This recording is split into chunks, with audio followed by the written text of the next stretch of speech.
Hello friends, welcome to the channel solution. आज से हम एक नया सब्जेक्ट चालू करने वाले हैं और इस सब्जेक्ट का नाम है इंस्ट्रूमेंटल मेथड ऑफ एनालिसिस।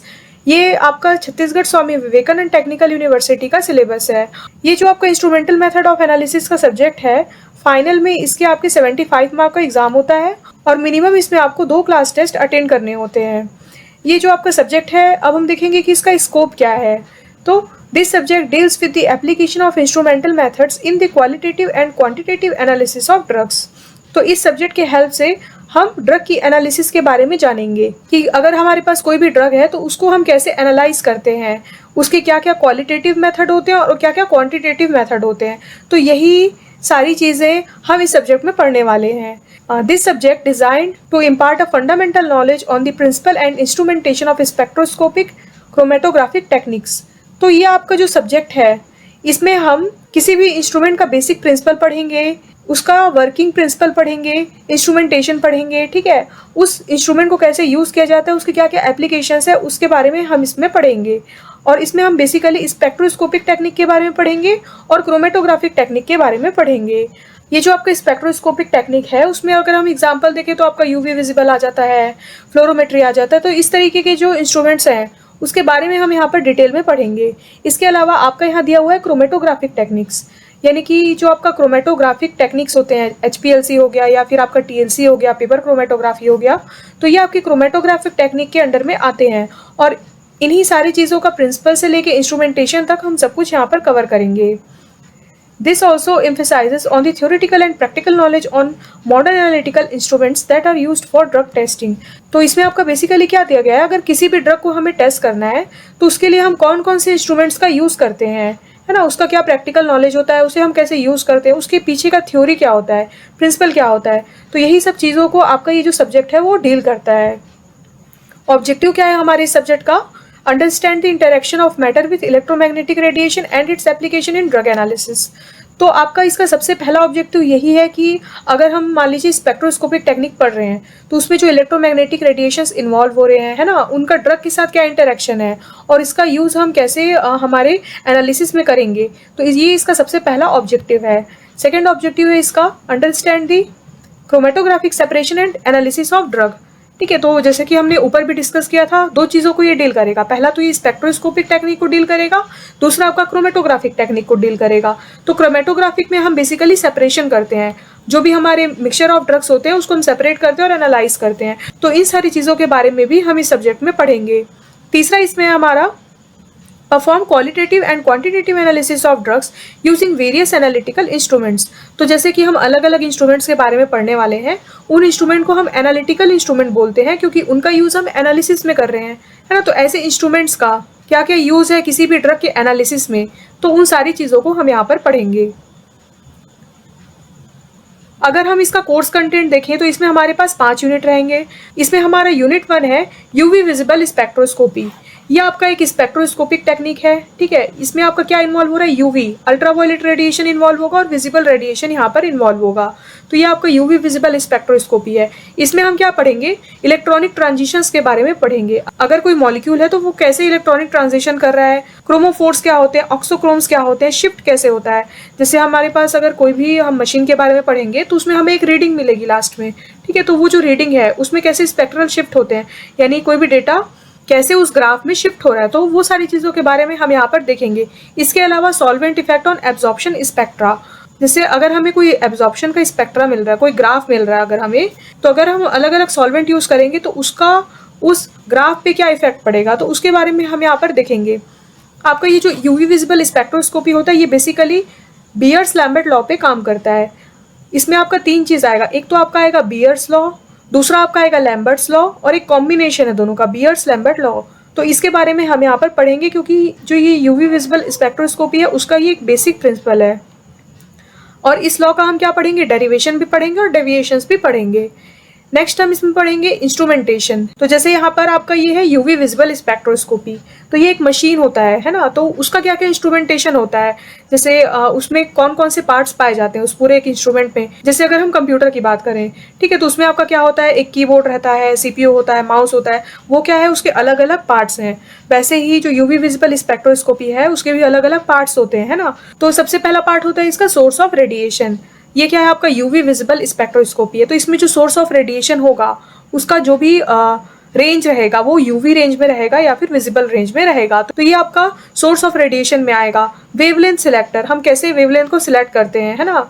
जैसे यूवी का जो रेंज होता है वो आपका होता है 200 से 400 नैनोमीटर। तो अभी हमें कोई वेवलेंथ अगर सिलेक्ट करना है तो इसके लिए हम क्या यूज करेंगे, वही यहाँ पर आपका दिया हुआ है, उसे बोला जाता है वेवलेंथ सिलेक्टर।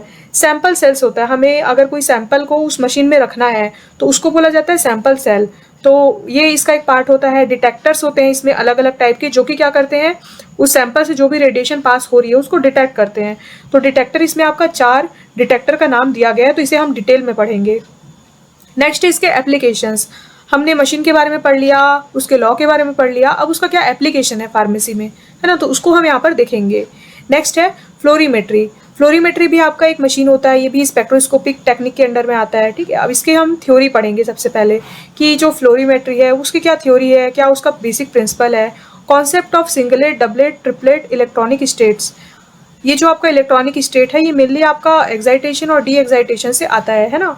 तो इसे हम यहाँ पर देखेंगे कि सिंगलेट स्टेट किसे बोल रहे हैं, डबलेट स्टेट किसे बोल रहे हैं, ट्रिपलेट किसे बोल रहे हैं ना, और इन स्टेट से जो भी चेंजेस हमें मिल रहे हैं उसके बारे में हम यहाँ पर देखेंगे। Internal and external convergence, factors affecting fluorescence. ये जो फ्लोरीमेट्री होता है ये इसका बेसिक प्रिंसिपल होता है फ्लोरोसेंस, ये आपका फ्लोरोसेंस पे काम करता है। तो ऐसे कौन कौन से फैक्टर्स हैं जो फ्लोरोसेंस को अफेक्ट कर रहे हैं उसके बारे में हम यहाँ पर देखेंगे। Quenching, instrumentation and application. तो क्विंचिंग एक इफेक्ट होता है, ये आपके फैक्टर अफेक्टिंग के अंदर में ही आता है, क्योंकि यहाँ पर ये क्विंचिंग को अलग से भी दिया हुआ है, तो इसीलिए हमें इसका पूरा डिटेल यहाँ पर पढ़ना पड़ेगा। नेक्स्ट रहेगा इसमें आपका इंस्ट्रूमेंटेशन। अब ये भी एक मशीन है तो इसका भी एक इंस्ट्रूमेंटेशन हम पढ़ेंगे कि इसके क्या क्या पार्ट्स होते हैं, है ना। और एप्लीकेशंस की ये जो फ्लोरोमेट्री है इसका क्या एप्लीकेशन है, हम कहाँ कहाँ इसे यूज़ कर सकते हैं किसी भी ड्रग के एनालिसिस में, उसे हम यहाँ पर देखेंगे। सेकेंड यूनिट है हमारा IR spectroscopy, infrared spectroscopy. IR का मतलब होता है इंफ्रारेड। इसके पहले हमने देखा था यूवी विजिबल, तो वो यूवी रेंज में रहेगा। आईआर स्पेक्ट्रोस्कोपी इंफ्रारेड के रेंज में रहेगा, है ना। तो यहाँ पर हमें देखना है इंट्रोडक्शन। आईआर स्पेक्ट्रोस्कोपी का बेसिक कॉन्सेप्ट देखेंगे, इंट्रोडक्शन देखेंगे। Fundamental mode of vibration in polyatomic molecules, जो ड्रग के अंदर मॉलिक्यूल्स पाए जाते हैं, जैसे हम अगर बात करें किसी भी पैरासीटामोल ड्रग का अगर हम बात करें तो उसका एक बेसिक स्ट्रक्चर होता है, उसमें अलग अलग टाइप के फंक्शनल ग्रुप पाए जाते हैं। तो जितने टाइप के फंक्शनल ग्रुप पाए जाएंगे उसके अकॉर्डिंग यहाँ पर वाइब्रेशन जनरेट होता है। उसी वाइब्रेशन को क्या होता है, ये स्पेक्ट्रोस्कोपी, आईआर स्पेक्ट्रोस्कोपी डिटेक्ट कर लेता है। तो ये जो वाइब्रेशंस है इनका क्या क्या बेसिक कॉन्सेप्ट है, क्या इसमें रेंज लिया जाता है वाइब्रेशंस का, उसे हम यहाँ पर देखेंगे। सैंपल हैंडलिंग, कोई भी अगर सैंपल है हमारे पास आईआर के लिए तो उसे हम कैसे हैंडल करते हैं। फैक्टर्स अफेक्टिंग वाइब्रेशंस, ये बहुत ही इंपॉर्टेंट टॉपिक हो जाता है आपका कि ऐसे कौन कौन से फैक्टर हैं जो कि वाइब्रेशन को इफेक्ट कर रहे हैं। अभी देखिए आपका ये जो आईआर स्पेक्ट्रोस्कोपी इसका बेसिक जो कॉन्सेप्ट है वो वाइब्रेशन पे डिपेंड है। तो अगर वाइब्रेशन अफेक्ट होगा तो सीधी सी बात है हमारा जो भी रीडिंग है वो भी अफेक्ट होगा। तो हमें ये जानना ज़रूरी है कि ऐसे कौन कौन से फैक्टर्स होते हैं जो कि उस वाइब्रेशन को अफेक्ट करते हैं, तो हमें यहाँ पर इसका डिटेल में पढ़ना पड़ेगा। नेक्स्ट आता है इसमें इंस्ट्रूमेंटेशन, जैसे कि हमने पहले भी डिस्कस किया था, ये भी क्या है, एक मशीन है, तो इसका एक इंस्ट्रूमेंटेशन हम पढ़ेंगे। Source of radiation, wavelength selector, detector. अब डिटेक्टर इसमें आप देखिए अलग टाइप के डिटेक्टर यूज़ हुए हैं, यूवी में दूसरे हुए थे, इसमें दूसरे हुए हैं, है ना। तो हमें इसका डिटेल पढ़ना पड़ेगा कि कौन कौन से डिटेक्टर हम इसमें यूज़ करते हैं। और इसमें लास्ट में आपका रहेगा एप्लीकेशंस की, ये जो आईआर स्पेक्ट्रोस्कोपी है इसका बेसिक एप्लीकेशन कहाँ कहाँ किया जाता है।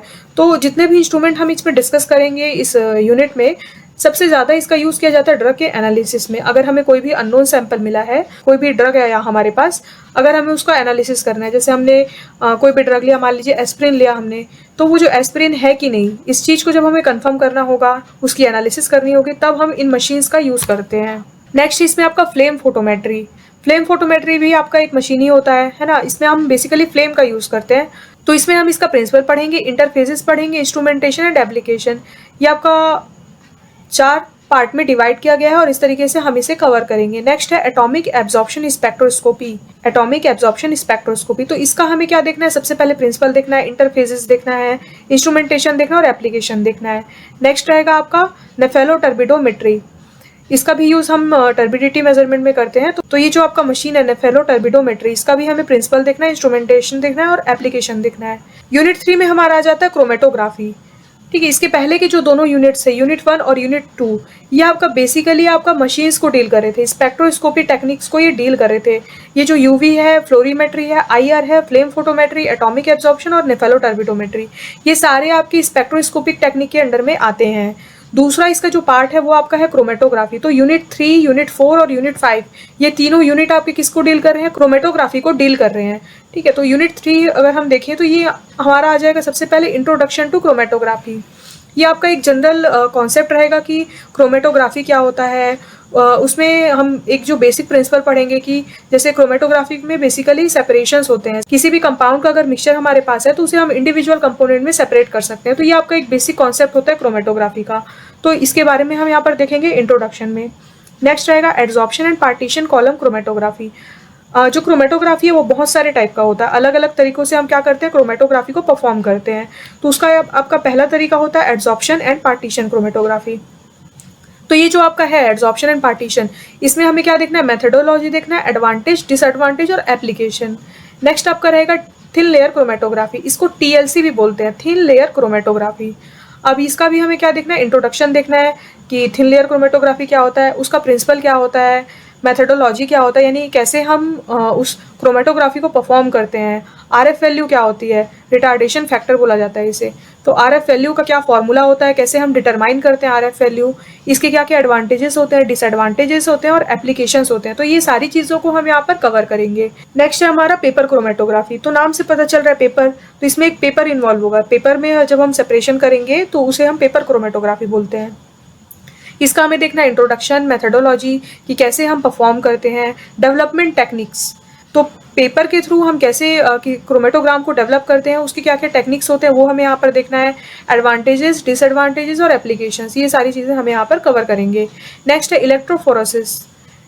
ठीक है। तो इसका ये भी आपका एक मेथड होता है सेपरेशन का, है ना। तो इसमें आपका बेसिकली 3 टेक्निक हमें यहाँ पर दिया गया है। पहला तो आपका रहेगा इंट्रोडक्शन कि आपका जनरल क्या कॉन्सेप्ट है इलेक्ट्रोफोरेसिस का। नेक्स्ट रहेगा इसमें आपका फैक्टर्स अफेक्टिंग इलेक्ट्रोफोरिक मोबिलिटी।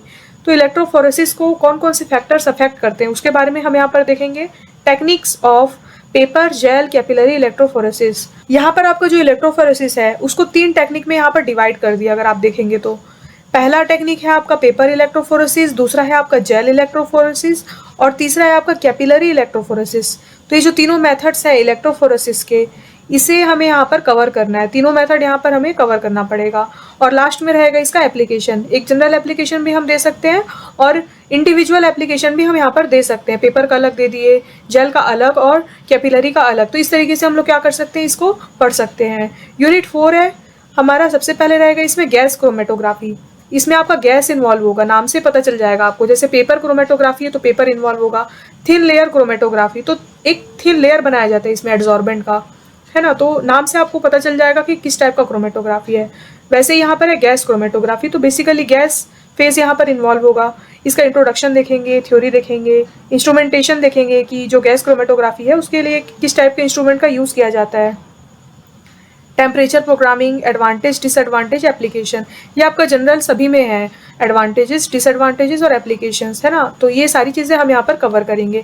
नेक्स्ट है आपका high performance liquid chromatography, HPLC से कहा जाता है। ये आपका सबसे ज़्यादा सोफिस्टिकेटेड इंस्ट्रूमेंट होता है और मोस्ट ऑफ द ड्रग्स में उसकी एनालिसिस में हम इसका यूज़ करते हैं। तो ये HPLC का हमें देखना है इंट्रोडक्शन, थ्योरी, इंस्ट्रूमेंटेशन, एडवांटेजेस और डिसएडवांटेजेस। इसके अलावा एप्लीकेशंस भी हम यहाँ पर देखेंगे। तो हम इस तरीके से अपना यूनिट 4 को कवर करेंगे। नेक्स्ट हमारा रहेगा यूनिट 5। यूनिट 5 में हमारा पहला टॉपिक आ जाएगा आयन एक्सचेंज क्रोमेटोग्राफी। तो ये आपका जो क्रोमेटोग्राफी है इसका बेसिक प्रिंसिपल आपके आयन के एक्सचेंज के ऊपर डिपेंड करेगा। इसमें हम देखेंगे introduction, classification, ion exchange resins. तो आयन एक्सचेंज कराने के लिए हम जो रेजिन्स का यूज़ करेंगे उसके बारे में हम यहाँ पर देखेंगे। प्रॉपर्टीज़ देखेंगे, mechanism of ion exchange process. नाम से पता चल रहा है आयन एक्सचेंज क्रोमेटोग्राफी, तो उसका क्या मैकेनिज्म है, किस मैकेनिज्म से आयंस एक्सचेंज होते हैं आपस में और सेपरेशन होता है। तो इसका ये जो बेसिक मैकेनिज्म है वो हमें यहाँ पर देखना पड़ेगा। नेक्स्ट रहेगा हमारा फैक्टर्स अफेक्टिंग आयन एक्सचेंज और मेथडोलॉजी एंड एप्लीकेशंस। तो ये सारी चीज़ें हम यहाँ पर कवर करेंगे। नेक्स्ट रहेगा हमारा जेल क्रोमेटोग्राफी। इसका हमें देखना है introduction, theory, instrumentation and application. Affinity chromatography, इसका भी हम introduction, theory, instrumentation and application cover करेंगे। तो इस तरीके से हमारा इंस्ट्रूमेंटल मेथड ऑफ एनालिसिस का सिलेबस है। आई होप कि आपको ये वीडियो समझ में आ गया होगा।